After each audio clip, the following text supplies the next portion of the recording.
વરાહ અવતારની કથા હિન્દુ ધર્મગ્રંથોમાં વિષ્ણુ ભગવાનના 10 અવતાર વર્ણવાયેલા છે, જેમાં ત્રીજો અવતાર, વરાહ અવતાર, છે.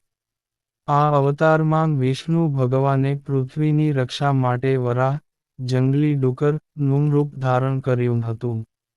આ કથા, શ્રીમદ્ ભાગવત પુરાણ, માં વિશદ રીતે વર્ણવવામાં આવી છે. કથાની શરૂઆત સૃષ્ટિના આરંભમાં બ્રહ્મા ભગવાને બ્રહ્માંડની રચના કરી. તેમણે મનુષ્ય, પ્રાણી, પૃથ્વી અને સમુદ્રને બંધારણ આપ્યું. એ સમયે હિરણ્યાક્ષ નામનો એક ભયાનક રાક્ષસ થયો. તે બ્રહ્માજી તરફથી મળેલા આશીર્વાદને કારણે બહુ જ શક્તિશાળી હતો અને તે પોતાને અજેય માની લેતો હતો.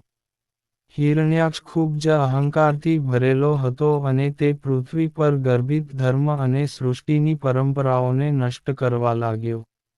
એક દિવસ તેણે પૃથ્વીને સમુદ્રમાં ડૂબાડી દીધી. પૃથ્વી જેનો પ્રત્યક્ષ રૂપ, ધરતીમાતા, માનવામાં આવે છે, તે આ આઘાત સહન ન કરી શકી અને માતાના રક્ષિત સ્થાનથી વિહ્વળ થઈ ગઈ. દેવતાઓએ પ્રાર્થના કરી. હિરણ્યાક્ષના આ દુષ્કૃત્યને કારણે સમગ્ર બ્રહ્માંડમાં અંધકાર છવાઈ ગયો. ધર્મ, સંસ્કૃતિ અને જીવન વ્યવસ્થા ખત્મ થવાના આભાસથી બધાં દેવતાઓ ભયભીત થઈ ગયા. તે તમામ ભગવાન વિષ્ણુની શરણમાં ગયા અને તેમને પૃથ્વીને બચાવવા માટે પ્રાર્થના કરી.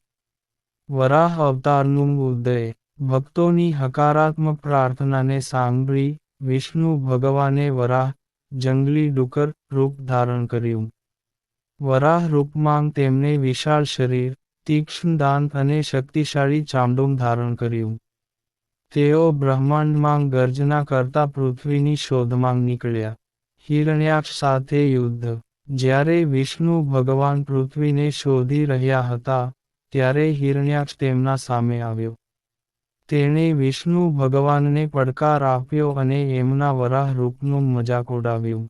હિરણ્યાક્ષ ખૂબ શક્તિશાળી હતો, પરંતુ વિષ્ણુ ભગવાનના પરમ પરાક્રમ સામે તે ટકી શક્યો નહીં. બંને વચ્ચે ભયંકર યુદ્ધ થયું, જે દિવસો સુધી ચાલ્યું.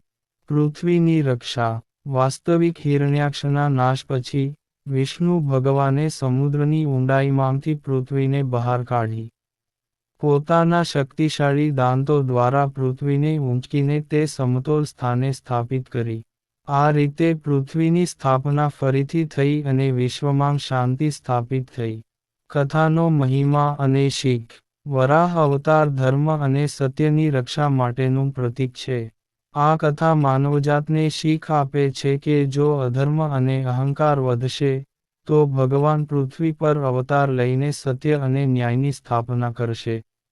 વરાહ અવતાર આપના જીવનમાં આ આશ્વાસન આપે છે કે પરમાત્મા હંમેશા પોતાના ભક્તો અને ધર્મની રક્ષા માટે હાજર રહે છે.